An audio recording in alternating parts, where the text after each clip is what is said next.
So what I've laid out is the spectrum of the treatment options and their associated benefits, and the patient population, whether they're chemo-fit or whether they're frail and elderly.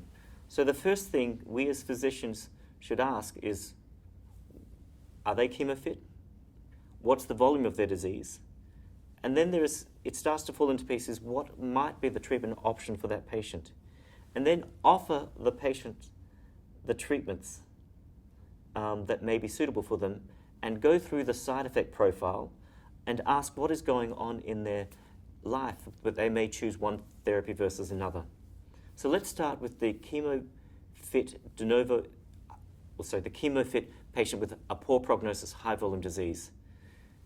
Some patients may say, I really want to get the chemotherapy out of the way. It's cheaper, I know the side effect profile, but it's done in 18 weeks. And when I'm done with that, I'm just on the shots every 3 months going forward. Very real option. Other people may say, I just don't like the idea of chemotherapy.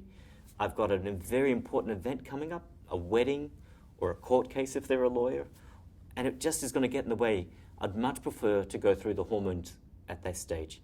So I engage the patients in the decision. Now, if a patient is not chemo-fit and has high volume disease, abiraterone or the amide, enzalutamide or apalutamide, are very reasonable. Someone with diabetes, you would steer away from abiraterone. Someone with seizures, you would steer away from the amide. So it makes a decision around those factors. And if the prostate is intact, the other thing to talk about is the addition of radiation to the prostate. So if a patient has low volume de novo metastatic disease, I will think about doing a hormone treatment, the testosterone suppression as the background, radiating the prostate, and adding on either abiraterone or enzalutamide or apalutamide. The bottom line is we've made significant strides since 2014.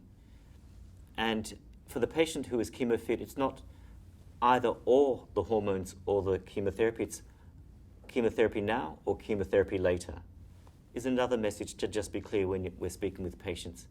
But the bottom line is engage the patient in the decision and go through the treatment options. And once the patients have made a decision with you, they're much more likely to understand what the risks and the benefits are and engage in the treatment and have a better outcome.